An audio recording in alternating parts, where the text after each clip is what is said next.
այստեղ քաղաքացի Անդրանիկն է, ձեր ազգանունը հիշեցնեք։ Տոնոյան Անդրանիկը, Արցախյան պատերազմների մասնակից, Տոնոյան Անդրանիկին մեր դիտողները հավանաբար տեսած կլինեն բոլոր ակցիաների ժամանակ,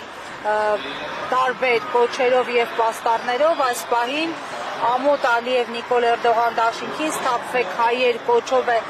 պարոն Անդրանիկը այստեղ կանգնեք եւ ձեր ասելիքն ասեք պարոն Անդրանիկ այս անգամ ինչու եք միացել այս փոքր հավաքին եւ մեծ օրակարգին որն այս պահին ազգային ժողովում է քննարկվում ես այս անգամ չեմ միացել միշտ եմ ես ամեն օր եմ պայքարում ասացի այդ մասին խնդրեմ ես նույնիսկ պատրաստ եմ հացադուր հայտարարելու որտեղ ես 3 պատերազմ եմ անցել մեր ազգի համար մենք Եռաբլուրում պարկած հերոս տղաները, որ այսօր ազգի մեծ մասը նաև ուրացել են այդ տղաներին, ոնց կարելի է մոռանալ, այսօր որ բոլորս նույնիսկ ես որ քայլում ենք, հələ որ առայժմս Հայաստանի Հանրապետությունում պարտական են Եռաբլուրում պարկած եւ մյուս ռայոններում զոհված մեր հերոսներն։ Մենք 3 պատերազմ ենք անցել, ես ու այն տղաները, որ այսօր Եռաբլուրում են կամ իրենց տարածաշրջանում մենք կռվել ենք մեր ազգի համար, ոչ մեկ Քոչարյանի, Լևոն Տեր-Պետրոսյանի, Սերժ Սարգսյանի եւ մանավանդ Թուրք Նիկոլի համար չենք կռվել եւ Հաջորդ Գալացովի համար չենք կռվել։ Մենք պայքարել ենք մեր հայրենիքը մաքուր պահել թուրքերից, թուրանացումից։ Նիկոլ Փաշինյանը այսօր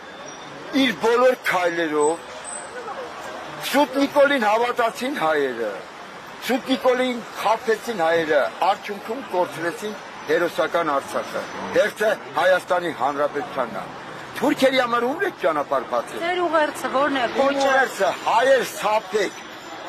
մի հավատացեք, խաղաղություն չի լինում, պարտվածը երբեք խաղաղություն չի կարող ստանա, պարտվածին միշտ պարտադրում են։ Արադ լևերը ով հանեց, ում պարտադրանքով։ Արադ լերը գերբի վրա ումն էր խանգարում, Էրդողաներին, թուրքերին, հայեր սափեք, Արադ լերը մեր լերնա, այն հանողը թուրքի վաստակա։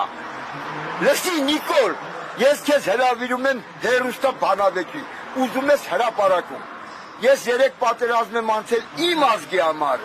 իմ երեխուն 20 թվին նույնիսկ քրոջս տղուն հետս տարել եմ հայրենիքը պաշտպանելու։ Քրոջս երեխեն զոհվեց, ես ու տղես վիրավորվել եք։ Մեր ազգի համար ենք կռել։ Ինչ ես եկել մուտիլով կանելով։ Դու որտեղից եկար։ Մարտի 1-ը մոռացել ես։ Քո մուտիլով կեկով զորքերու ժողովուրդը հական իրար։ Բա դու մարտի 1-ը բացահայտում էիր։ Թե մոռացել ես։ Մոռացել ես 18 թվին։ Բացահայտելու եմ մարտի 1-ը 7 տարի է բացահայտի դե, որտեղ դու ես կազմակերպել մարտի 1-ը ու փախար։ Բա ուր էիր փախած։ Դու ես դատվել, չէ՞ որպես մարտի 1-ի մեղավոր։ Դե բացահայտի։ Ինչ քեզ բացահայտես, Արադ լերը մեր լերնա։ Այն հանելը հայ, դու ես չէ՞ մի տարի առաջ կոչ էիր անում, հայեր։ Արադ լերը մտներցդ հանեք, Արևմտյան Հայաստանը մոռացեք, ցեղասպանություն էլ կասկածի տակ էր դնում, 19 թվին քովիդի անվան տակ հայ ժողովրդին արգելեցիք եղեն բարձրանալ, բայց ես ծնդեղ էի, եկա պայքարեցի, ոստիկաններով չթողեցիք, Սոնա Աղետյաններ էր ընդեղ, դու միակ մարդն ես, որ հայերին արգելեցին եղեն բարձրանալ, դա քեզ հաջողվեց ու չամալի։ Եռաբլուրում էլ ես արգելում, որ հայերը գնան, որտեղ դու վախենում ես, որ Եռաբլուրում պարկած տղերքի հետնորդները շարունակելու են, Արցախի թեման փակված չի։ Միայն թուրքը կարա ճանաչի Արցախը Ադրբեջան, նախ Ադրբեջանը 18 թվին 105 տարվա պետություն է, այդ թուրքի գործակալ։ Ադրբեջան պետություն բեր քարտեզի վրա, որ 150 տարի առաջ եղել է Ադրբեջան։ Բաքու քաղաքը հայ թագավորի անունով ա եղել, Բաքուր, եթե չգիտես։